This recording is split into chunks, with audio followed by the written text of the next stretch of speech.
Esta semana, Dilma foi a Campinas.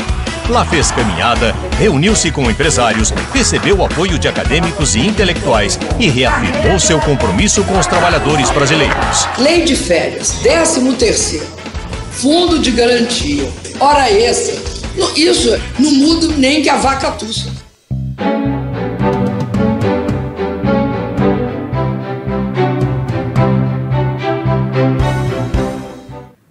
E aí, Nanda, de volta? Finalmente. Depois do mês sobrecarregado, né? Que bom ter você de volta. Fala. Você Também fez falta. Bom estar aqui. Mas e aí? Parece que o primeiro vídeo do ano a gente vai ter que fazer... Elogios ao governo, é isso? A Dilma, né? Defender o governo Dilma? Deixa eu explicar um pouquinho aqui para vocês.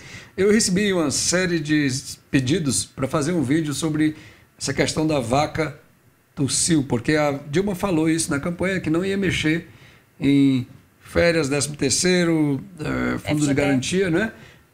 Nem que a vaca tossisse. E aí houve agora uma série de mudanças relacionadas a direitos trabalhistas e um monte de gente achou que a Dilma falou uma coisa e está fazendo outra, mas se contradisse não é bem isso, não, né? E não foi nada disso, na verdade, né? Na verdade, a proposta é restringir o acesso a alguns direitos dos trabalhadores, mas direitos como seguro-desemprego, abono salarial, mudança de prazos, pensão, na verdade, né? Pensão por morte.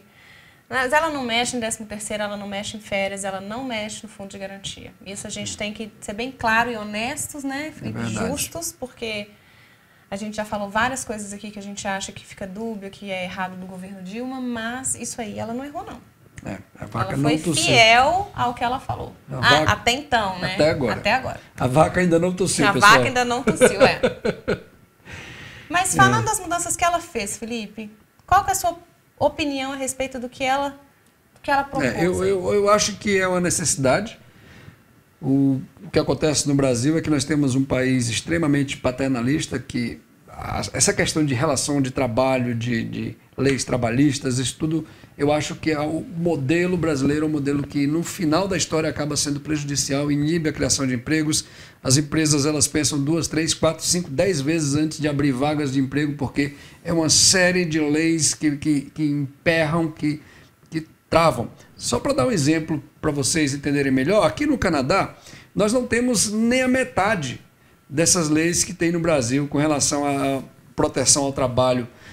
Por exemplo, aqui nós não temos FGTS, nós não temos 13º, as empresas elas podem sim contratar pessoas em meio período, ou apenas algumas horas por dia, se elas realmente não têm necessidade daquele funcionário, e está tudo bem. O que acontece aqui é o seguinte, é um acordo entre o funcionário e a empresa. Se essas duas partes entram em acordo e fazem esse contrato, o governo não se intromete, não se mete, não existe uma lei, não existe um departamento governamental para cuidar disso e forçar as empresas a seguir a lei. E no final da história, o que a gente vê aqui é que o salário é bem maior do que no Brasil. O salário mínimo aqui é de $1.504 aqui nessa região que a gente mora.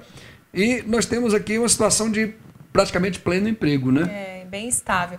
Acontece, Felipe, que minha questão é a seguinte: essas primeiras mudanças que foram propostas, elas beneficiam muito mais ao governo do que as empresas em si, né? Então, a gente não sabe até a que ponto isso vai melhorar essa questão que você está falando, das melhorias, da oferta de trabalho e dessa competição entre as empresas pelo trabalhador, que isso faz com que as empresas ofereçam melhores qualidades, melhores salários, enfim, para os trabalhadores. Não é o que talvez aconteça nesse primeiro momento, porque, na verdade, esse primeiro momento é mais uma questão de economia para o governo. Você tem toda a razão. Toda. O que acontece no Brasil, isso aí já é uma outra coisa, é que o governo brasileiro ele gasta muito mais do que arrecada. O orçamento federal está estourado em muitos bilhões de reais. Inclusive, nós fizemos um vídeo agora recente, né, no ano passado, sobre isso, que o governo mandou uma proposta para o Congresso para mudar o cálculo do orçamento, quer dizer, tirar algumas despesas, mas isso é uma falácia. Porque se você vive com 1.000, você não pode continuar gastando 1.200. Uma hora quebra, uma hora estoura. Se você quer realmente consertar a situação, você tem que adequar as suas despesas àquilo que você ganha. Então é isso que o governo está fazendo agora e não se engane, muito mais vai precisar ser feito. Ele vai precisar fazer muito mais cortes, porque o rombo é bilionário. Eu só me pergunto, às vezes, se o Brasil tem essa maturidade social para realizar essas mudanças dessa forma. E eu entendo que ele tem que começar de algum ponto, mas eu fico me perguntando sobre a maturidade desse país em desenvolver isso agora. Não tem, mas aí também é outra questão. Se nunca começar, nunca vai alcançar. Então é preciso, é um processo grande. Se você mudar toda essa questão de relação de trabalho e emprego, tudo isso daí não vai, de um dia para o outro, não vai mudar praticamente nada.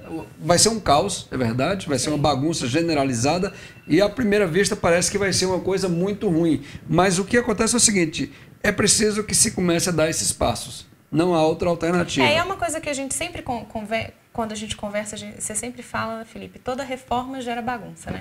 É verdade. Então, no primeiro momento, vai estar sempre um caos. É verdade. Até que as coisas vão se ajeitando e a gente pode ver como que vai ficar tudo no final da obra, né? É não é assim, já começa uma reforma e já está tudo lindo, maravilhoso. O que acontece aqui, olha, é bom você ter falado nesse assunto. O Canadá, por exemplo, que trabalha, que convive com esse método de deixar as coisas mais livres, os funcionários, no final da história, eles acabam se beneficiando, porque as empresas elas concorrem não só pelos clientes, mas também por funcionários. Então é muito comum você ter um funcionário que trabalha na empresa e outra empresa chega e convida e faz uma oferta. Isso aconteceu inclusive com você, né? Várias vezes, inclusive. Várias vezes. E você sempre foi melhorando. Melhorando sempre o padrão, melhorando sempre as qualidades oferecidas pelo empregador.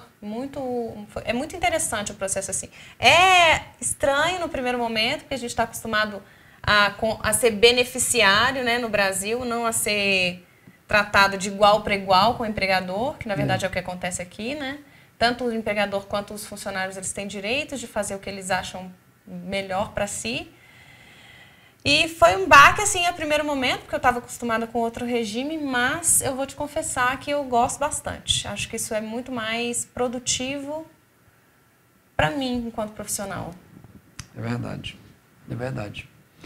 Bom, gente, nós vamos ficando por aqui. A gente quer ouvir você, né? Agora quer saber a sua opinião. Esse assunto polêmico, tumultuado e que gerou muitas críticas a Dilma, ao meu ver, injustamente. É verdade. A gente tem que ser justo, tem que ser honesto. Dessa vez, Dilma, você está...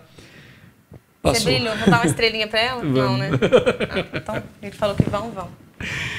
A gente vai ficando por aqui. Se você gostou, já sabe, dedinho para cima. E a gente se vê no próximo vídeo, mais uma vez, com a Nanda Campos aqui de volta obrigada. Com a gente. Adorei participar. Tchau, pessoal. Tchau, pessoal. Até o próximo programa.